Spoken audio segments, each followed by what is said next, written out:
3, 2, bust it. 1. Bust it. 1.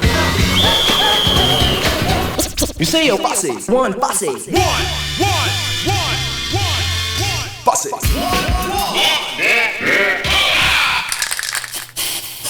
Hey guys, welcome down to the shed. Today I am going to show you how to make the ultimate stencil cap. And if you stick to the end, I'm going to tell you why you shouldn't make one.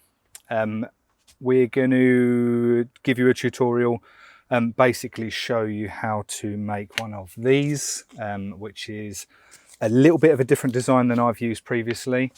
And it's a tip that I got from a video from Olivier. So I'll put a link up to that. If you haven't seen it, it'll be up there somewhere. Give it a watch as well. So let's jump straight into it.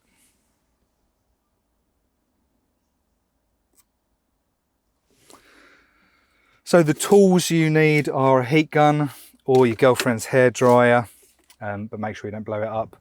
A drill if you want to be precise with your hole size. A Stanley knife, some electrical tape, and then the things we need to make it are the lid off of one of the new design belt and cans. If you haven't got any of those or you can't buy any, try and find like a household product at the supermarket that's got a similar style. You want something that's quite soft, isn't going to be brittle and snap as we're working with it. And this design uses one of the rings off of the old belt and cans. So if you've got one of those, take that off. And if you can't get one of these, I'll show you a workaround using part of the bit that we're going to cut off of that cap. Also a Sharpie, I forgot that. That's just to draw out where we're going to cut.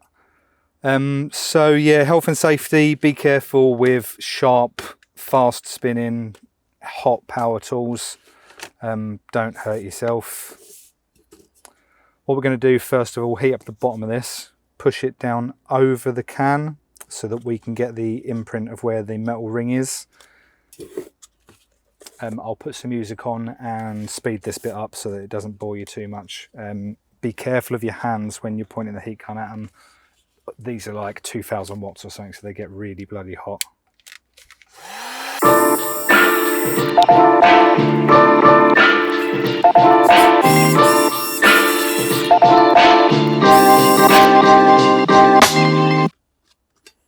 So after we've pressed that down, I'm going to hold it in place and just cut out around the rim of the cap there. That's to make sure that our nozzle can fit on nicely.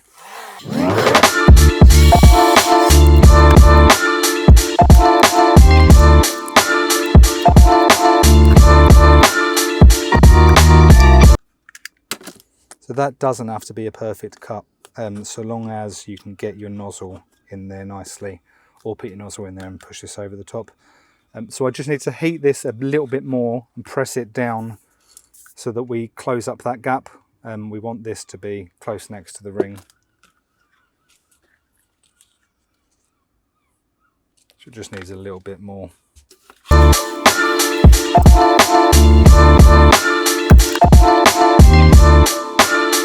This bit also gives us our kind of reservoir for the paint to sit in as well. Something I should have mentioned at the beginning, this design is a way that you can carry on using this for a long time without having to get paint all running down the front of the can or tipping it out like constantly. So the reason we're pushing this down over here is to create a little reservoir around the inside there. That means we can carry on using this for quite a while before we have to empty it out. I'm just going to do that one more time to make sure it's pushed down as far as we can get it.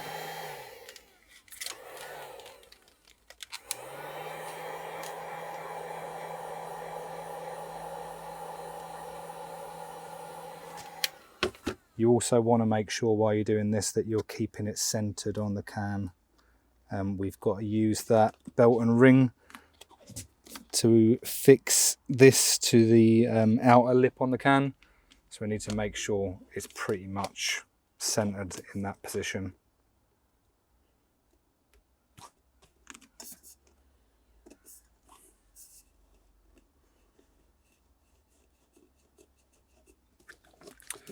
So now we'll take our belt and top ring and we'll push that down. If you haven't got one of those, in a little while we're going to cut off this top part of the can, which does the same thing. So you can keep that and just do it in a different order to make sure that you've got it to tape onto the bottom. We're going to use electrical tape for that because it stays pretty strong over time. It doesn't, like other tapes like gaffer tape, over a while they'll dry out and they won't like stick so much anymore. This should stay on there for quite a while.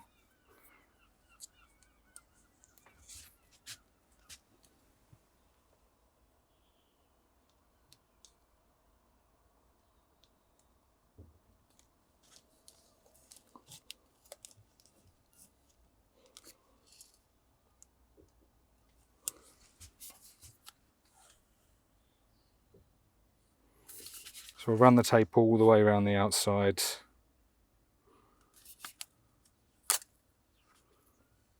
And then once it's in place, we'll push it in nice and firmly. I'm just going to go around once again, lifting it up a little bit higher.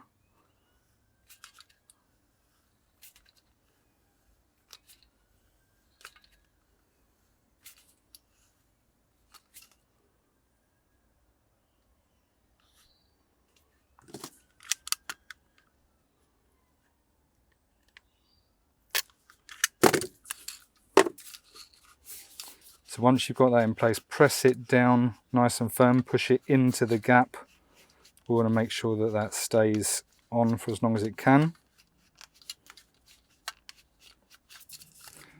And then that's as easy as it's going to be getting our stencil cap on and off of the can. We've got all of this space around here as a reservoir to hold paint. I'll mark out now where we're going to cut it. At the front of the can, we want it high because we've got to use that as the stencil to stop the paint coming through. And at the bottom, we want it fairly low, but we don't really want to go lower than where the top metal bit is because we want all of that space to be used as a reservoir. So I'll use the front of the can for the top. I should probably chuck a nozzle on there, so we can see basically how high, low we need to go. So our paint's going to hit about here. I'll take it to probably about there. So I'll mark the front first. And then we can come right down to the side, level with the top of our metal ring. Sorry, I'll take that out so you can actually understand what I'm saying. This doesn't have to be neat, it doesn't have to be attractive.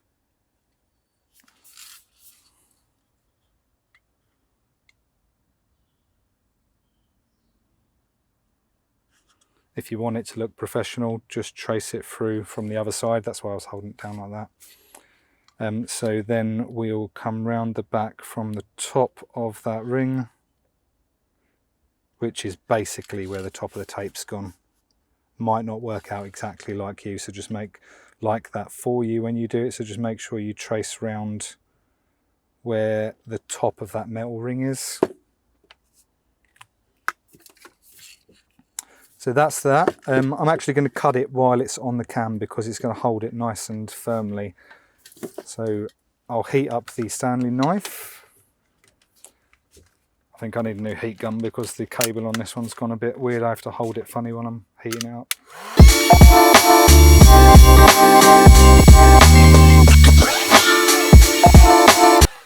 Don't worry about getting that like super hot.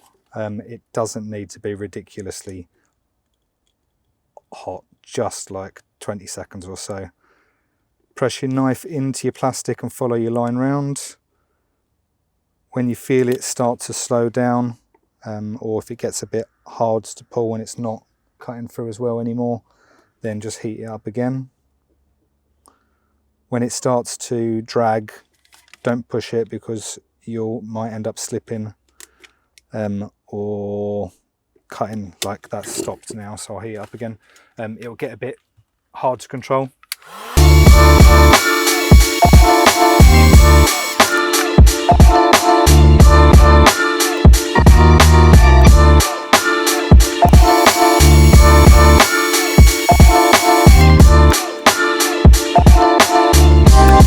So that's us, and if you're going to need this bottom bit, like I said, if you haven't got the old belt and can, probably put that on a can, mark out where you're going to need to cut it, which is actually just basically along that line, and then cut into it like this. Heat your knife up again, cut all the way around, and you'll end up with this bit that we taped on.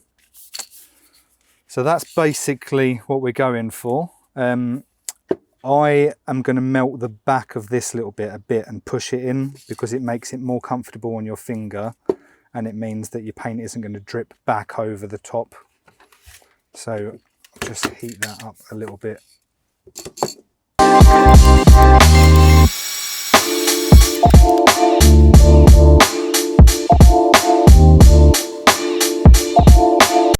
What you might also want to do, I haven't tried it yet, but when you want to pour your paint out of your reservoir, I'll generally just do it off the front like that, or even flick it out. If you melted this on the side and just pinched it the other way, it would give you like a little spout, and then you could use that to pour the paint more, what's the word I'm looking for? I don't know what the word I'm looking for is, but you'd be able to pour it out like neater, more controlled into like a mop or something if you wanted to use it as a marker or a paint pen. So that's all good now. That will fit on top of our can, nice and easy.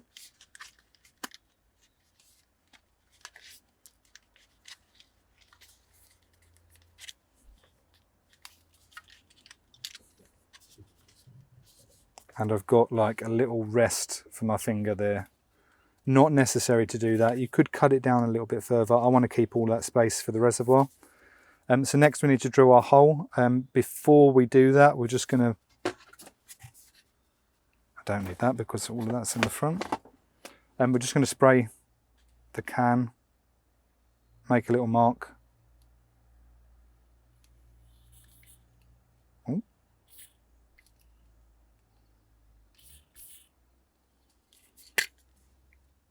That's not spraying very well. Give me a second.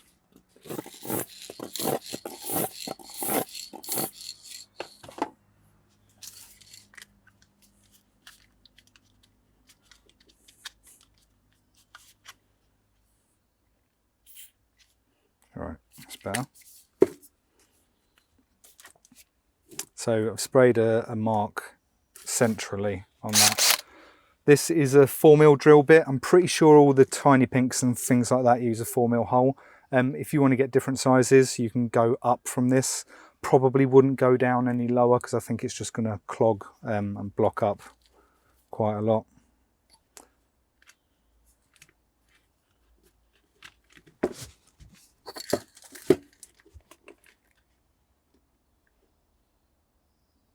So I'm using a wood drill bit because they have these tiny little spikes on the front. So you can position that right in the center of your spray mark there.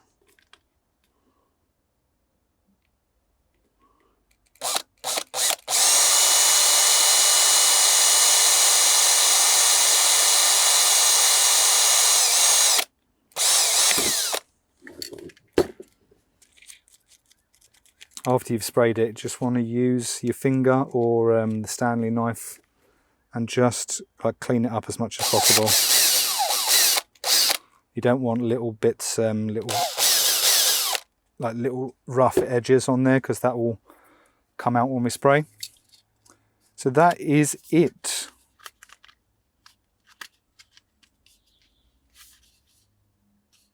So we will pop out, we'll give this little test spray, and then I'll reveal why I said you might not want to make these. So just cutting this in because something I forgot to tell you is one of the reasons we want to make the stencil caps like this rather than the old design that I used. So let's start with the paid for ones. This is a similar kind of design to the Tiny Pink. It's really bulky on the front of the can. You've got to hold the can a bit weird because it's there. Like I'd normally hold the can with my hand here. If I try and put that on, my fingers are in the way. So I've got to hold the can slightly differently than I would, which is uncomfortable, throws you off. It's super bulky as well, right, in the front of the can. If you need to have a little bit of a look and see where you're painting, if you're not very natural at knowing where your hand is and where the paint's going to come out, you can't do that with that on. The first lot of stencil caps that came out are these little ones that sit around the ring. They work really well, but you've only got this little space for paint to sit in, and paint goes absolutely everywhere with these. So they're not great. These ones that I was using previously, they're hard to get on and off of the top of the can. Once they're on, they're solid, they're not going anywhere. But again, that's quite bulky. Like, to see where you're painting, it's not very comfortable with the finger part here. But these new ones, on and off like a dream, super, super low profile. Like compared to this, you can see we're about 1 centimetre lower, and we've got like all of that edge bit is missing. So I'll cut this in before the testing. Off to the testing.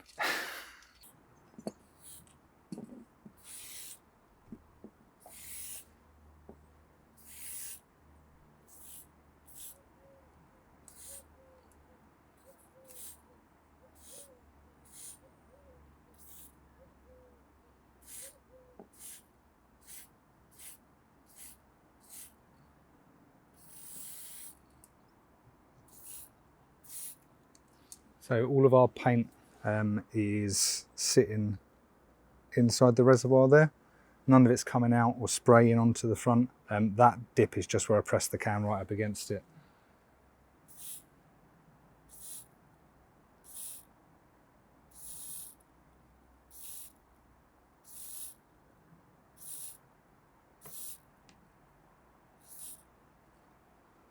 So for reference, that's our 4mm drill bit. Our lines are exactly 4mm wide. I could carry on painting with this for a while. It's nowhere near full up.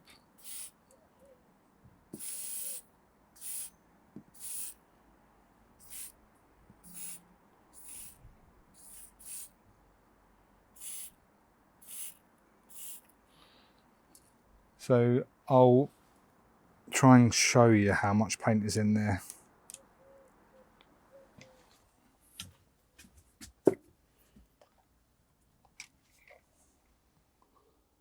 So it's just around the rim. It's not coming up anywhere near the nozzle. So the top of our can is perfectly clean. And when it does start to fill up, just pour it out like that. If you're outside, obviously you can fling the can like that, flick it all out. If you're working inside, you need to be clean. You might just want to have a bit of cloth or something just to rub it down. So you can just clean it out like that. But there's no need to clean the old paint out of there if you just leave it in there to dry out. Once it's dried out and it's got a bit thicker after you've used it a few times, you can just push the sides of the stencil cap and it will break the old paint up, and you can chuck it away that way. Now, why was I telling you might not want to make them like this? You might not want to make them or buy them at all. Because if you spend time learning how to control the paint and you don't always use tools like stencil caps, eventually you're going to be able to get a very similarly thickness line to this.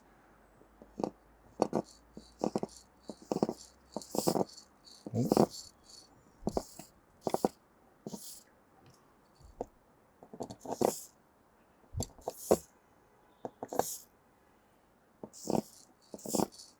Not great examples, these are coming out a bit messy. I think this nozzle is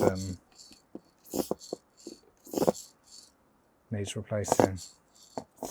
In fact, let me just get a fresh nozzle because I'm pretty sure.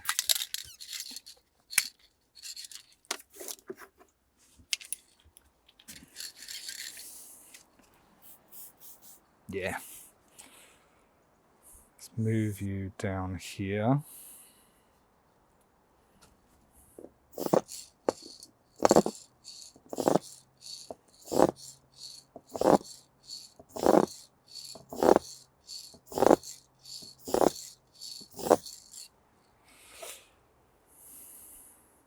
So our lines without any stencil cap are not quite as thin as that. They're less than double, but we're not wasting any paint. We haven't got to carry anything around with us. So years of practice, thin lines, slightly thinner lines using a tool, and you can probably do it straight away. It's up to you. The reason I say that you might not want to use the stencil caps, if you're doing work and you need those thin lines now and you haven't got the can control, then you can either not get them or you can use a stencil cap. But if you always use the stencil cap and you never learn can control and how to get those thinner lines without it, you're stuck. You end up breaking your stencil cap, you're trying to do something and you can't finish it. Whereas if you've got the can control there to do them without, you don't need them, right? That's it. Let me know what you thought in the comments. Give us a thumbs up. I'm going to be recording a few videos in the shed over winter because I'm not going to get out to paint so much. But hopefully that one was helpful for you. And hopefully I wasn't waffling on about not using stencil caps or using stencil caps. And I think I probably was. But you can make your own mind up. I'll see you in the next one. So, peace. Life moves pretty fast. You don't stop and look around once in a while, you could miss it.